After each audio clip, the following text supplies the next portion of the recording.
राहुरी तालुक्यातील खेडेगावामध्ये कला जपणाऱ्या मात्र अनेकदा दुर्लक्षित राहणाऱ्या ग्रामीण लोककलावंतांच्या सन्मानासाठी सोमवारी 5 जानेवारी रोजी सातरळ इथे भव्य ग्रामीण कलावंत गुणगौरव मेळावा कार्यक्रम संपन्न झाला।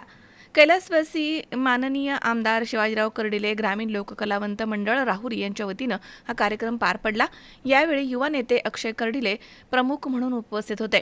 ग्रामीण भागामधील लोककला भारुड, तमाशा, कीर्तन, पोवाडा, लावणी, भजन, वासुदेव, गोंधळ, शाहिरी अशा लोकपरंपरांना जिवंत ठेवणाऱ्या कलावंतांचा सन्मानपत्र देऊन गौरव यावेळी करण्यात आला।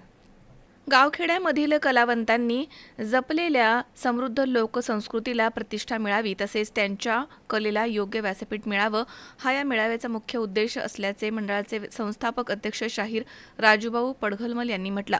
ग्रामीण लोककलावंतांना शासनामार्फत मानधन मिळावं, त्यांच्यासाठी असलेल्या विविध शासकीय योजना प्रत्यक्ष लाभार्थ्यांपर्यंत पोहोचाव्यात यासाठी ही संघटना सातत्यानं प्रयत्नशील राहणार आहे असं त्यांनी स्पष्ट केलं। कलावंतांच्या समस्या, अपेक्षा आणि भविष्यामधील दिशा यावरती यावेळी मार्गदर्शन आणि संवाद देखील होणार आहे। युवा नेते अक्षय कर्डिले यांच्या उपस्थितीमुळे कार्यक्रमाला विशेष महत्त्व प्राप्त झालंय।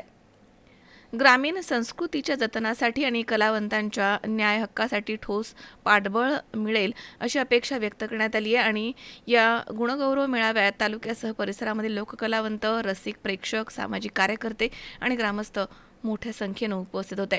ग्रामीण कलेच्या सन्मानासाठी उभा राहणारा हा मेळावा लोकसंस्कृतीला नवी ऊर्जा देणारा ठरेल असा विश्वास यावेळी व्यक्त करण्यात आलाय। महेश दाने, सी 24 तास, राहुरी।